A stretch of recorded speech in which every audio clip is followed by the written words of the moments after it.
we understand that you've been lobbying a lot for immigration reform. Why does it seem like it's stopped or slowed down? John, I think the main thing that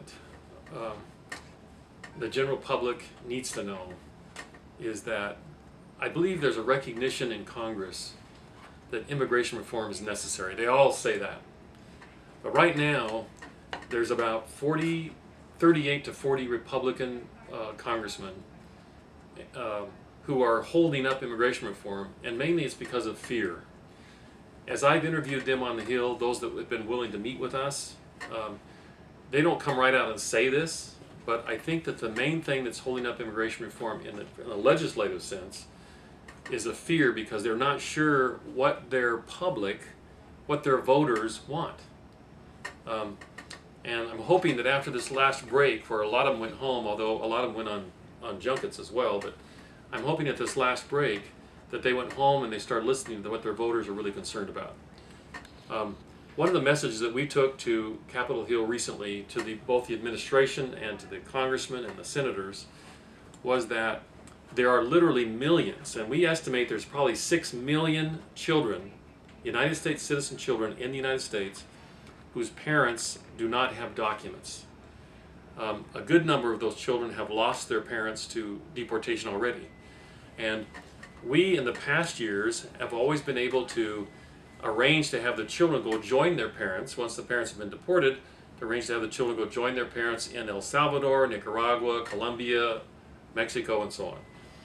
The problem we've had with arranging for the children has been what happens to them when they get down to that foreign country, and they're U.S. citizen children, they're trying to adapt to a foreign country and live with their parents.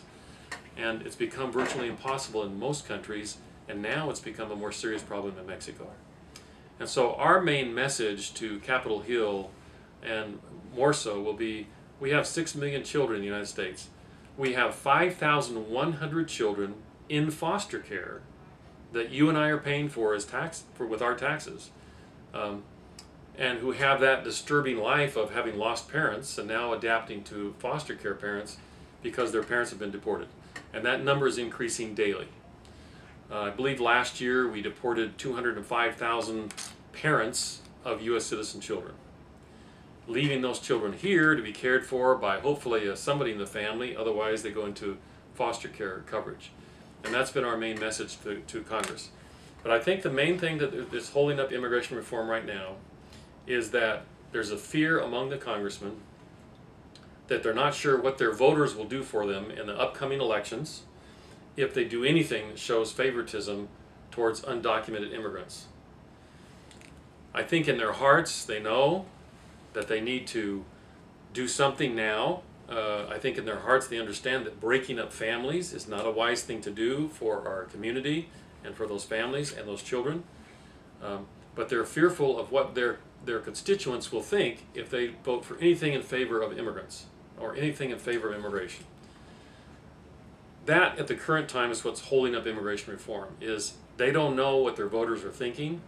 They think the voters are going to throw them out of office if they do anything to favor immigration, but that's what's brought it to a screeching halt, is a fear of the unknown, not knowing what the voters will do if they do anything that shows favoritism towards immigrants.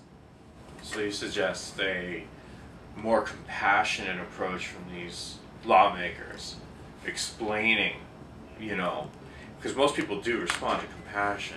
They do indeed. You know. And those that have been willing to meet with us and look at the statistics have, oh my gosh, you know, I didn't really see that part of the problem, and maybe we need to do something at least about that.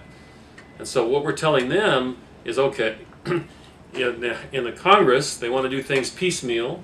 Then one of the things they can do is grant some kind of legal status without a pathway to citizenship, without a pathway to legal permanent residency, some kind of legal status to parents of U.S. citizen children so that they can work here, so they can go home to Mexico or to wherever and come back again and maintain their children here.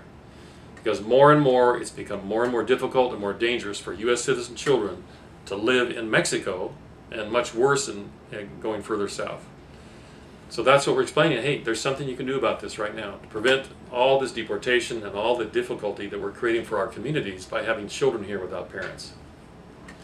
That's what's holding up immigration reform today. That is the reality of it. In the next video, we're going to talk about what can we do about that. What can happen so that we can get the logjam broken up and move some kinds of immigration reform that will take the pressure out of the system that's hurting families and children in the United States.